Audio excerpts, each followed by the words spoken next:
자, 그러면 이번에는 뭐 해볼 거냐면 우리가 이제 버튼을 한번 만들어 볼 거예요. 버튼은 사실 여러분들이 디자인이 굉장히 비슷하게 되어 있어요. 버튼 자체가 이제 뭐 엄청나게 다를 게 아니고 거의 대부분의 버튼이 이제 비슷한 디자인으로 형성이 되어 있다라고 여러분들 이해를 하시면 되거든요. 근데 이제 지금 테일윈드를 사용하고 있으면 버튼도 마찬가지로 노멀라이즈가 되어 있기 때문에 모양새가 그냥 텍스트 쓴 거랑 똑같이 나오거든요. 자, 제가 여기다가 버튼이라 써볼게요. 클래스 한 다음에 btn1 뭐 이런 식으로 이름을 좀 쓰고요. 자, 그 다음에 버튼1이라 쓸게요. 자, 그러면 이제 이렇게 나와요. 보이죠? 왜냐면 테일윈드가 노멀라이즈를 다 해놔서 그래요. 이제 그걸 떠나서 자, 버튼이라는 거는 디자인이 굉장히 이제 뭐 크게 다를 게 없단 말이에요. 그러면 여기다 버튼을 간단하게 만들어 볼 건데 제가 보더를 뭐라고 쓸 거냐면 그냥 이 픽셀 솔리드라고만 일단 쓸게요.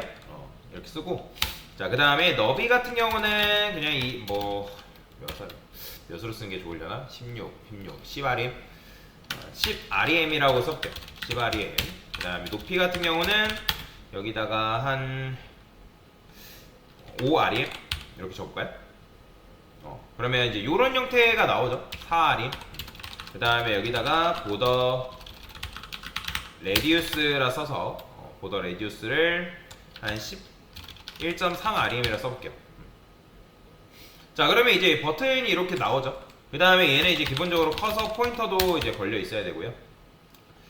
여기 바디한테 패딩을 살짝만 줄게요. 패딩을 0 이렇게 아니다, 그냥 1rm이라 쓸게요. 됐죠? 자, 그러면 이제 버튼이 이렇게 나오잖아요. 폰트 사이즈도 그냥 적절하게 여러분들이 이제 늘려주면 되고요. 1.3rem, 폰트, 웨이트, 뭐 골드. 색상 같은 경우는 배경색은 여러분들이 주고 싶으면 주면 되겠죠. 배경색 같은 경우는 뭐 예를 들어서 뭐 컬러 피커 아무거나 들어볼게요. 컬러 피커. 자, 그러면 나는 뭐 이런 색상을 조금 주고 싶다. 요렇게 조금 밝은 거. 자, 그럼 요거 그대로 복사해서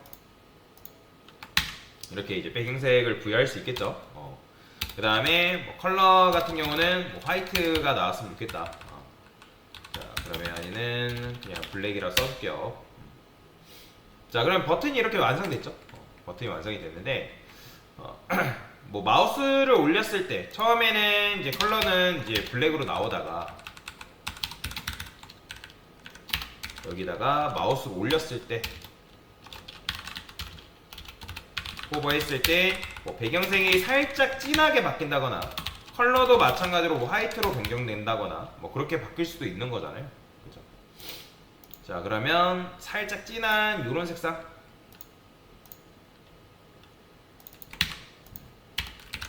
그러면 이런 식으로 나오겠죠. 그죠?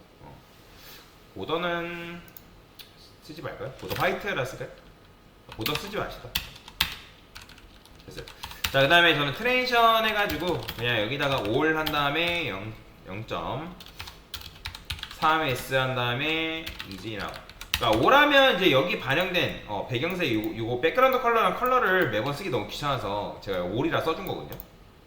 그러면 이런 식으로 바뀌죠. 그죠? 버튼이 이렇게. 자, 그러면 이제 이런 식으로 버튼을 여러분들 만들 수가 있는데 만약에 이 버튼 2라는 게 있대요. 버튼 2. 근데 얘도 결국에는 디자인이 동일한 디자인을 가지고 있어야 된대요.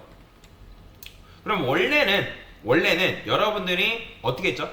라이브러리 클래스를 이용해서 여기다가 동일한 디자인이라고 하면 btn 그 다음에 btn이라는 이름을 이렇게 붙인단 말이에요.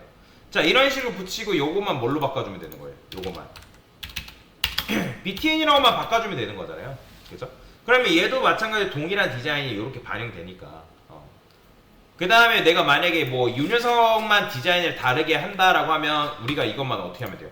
얘만 따로 골라내서 버튼의 디자인을 뭐 백그라운드 컬러를 레드로 변경한다거나 그러니까 그런 식으로 바꾸면 되잖아요. 그죠? 막 글씨 사이즈를 작게 한다면 얘만 따로 골라내서 뭐 더 키운다든지 그러니까 이런 식으로 여러분들이 세팅을 할 수가 있단 말이에요. 자, 여튼 이제 버튼이라는 거는 이렇게 이제 만드는데 저희는 뭐다? 라이브러리 클래스 방식으로 쓰고 싶은 게 아니라 뭘 쓴다고요? 자, 믹스인이라는 걸 쓰고 싶은 거예요. 믹스인. 믹스인. 그쵸? 사용법 이런 식으로. 자, 믹스인이라는 건 그럼 도대체 어떻게 쓰냐? 자, 여기다가 뭐라고 쓰냐면 골뱅이라고 쓰시고 믹스인이라고 쓰는 거예요. 믹스인 이렇게 믹스인. 자, 그 다음에 저는 버튼 베이스라는 이름을 이렇게 쓸 거예요.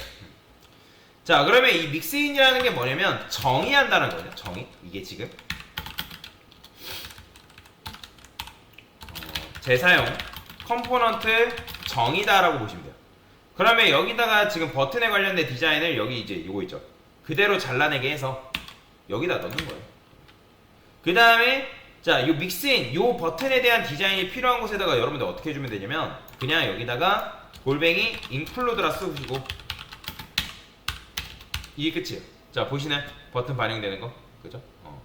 그러니까 이렇게 여러분들이 반영을 시킬 수가 있다는 거예요. 그럼 버튼이도 마찬가지예요. btn2 해가지고 얘도 동일하게 그냥 어떻게 하면 돼요? 끝. 그러니까 동일한 버튼에 대한 베이스가 이런 식으로 반영이 된다는 거죠. 그렇죠? 굉장히 편하죠. 자, 그러면 강사님 저는 버튼 2는 배경색을 조금 다르게 하고 싶은데요. 그럼 어떻게 하면 돼요? 얘만 여러분들이 배경색을 뭐 블루로 바꾸던 레드로 바꾸던 얘한테만 따로 백그라운드 컬러 골라가지고 바꾸면 되는 거예요. 근데 제가 여기다 이렇게 써볼게요. 그러면 어떻게 될까요? 자, 버튼 당연히 배경색이라는 거, 배경색이 아니라 CSS 스타일이라는 게 누구한테 있어요? 우선순위가. 그러니까 나중에 나온 녀석한테 있잖아요. 그러니까 마찬가지예요. 여러분들이 인클루드 해가지고 믹스인을 적용했다 하더라도 나중에 여러분들의 배경색이 있으면 그 녀석이 반영이 되는 거예요. 그 다음에 배경색이 위에 있으면 당연히 여러분들 인클루드 밑에다 쓰다 그러면 그 배경색이 묻혀버리는 거예요. 그러니까 지금 레드가 묻힌 거잖아요. 그죠? 그래서 만약에 따로 배경색을 줄 거다 하면 밑에다가 글씨 크기도 마찬가지예요. 내가 폰트 사이즈도 조금 다르게 하고 싶다. 그러면 이 밑에다 쓰셔야 된다라고 여러분들 이해를 하시면 될 것 같습니다. 자, 그러면 동일한 디자인을 가져간 상태에서 내가 필요로 하는 것만 요 녀석만 뭘로 바꿔주면 되는 거예요? 요런 식으로 바꿔주면 된다라고 보시면 될 것 같습니다. 자, 그래서 요게 이제 믹스인을 사용하는 기초 방법이다라고 여러분들이 이해를 하시면 될 것 같아요. 네. 됐습니다.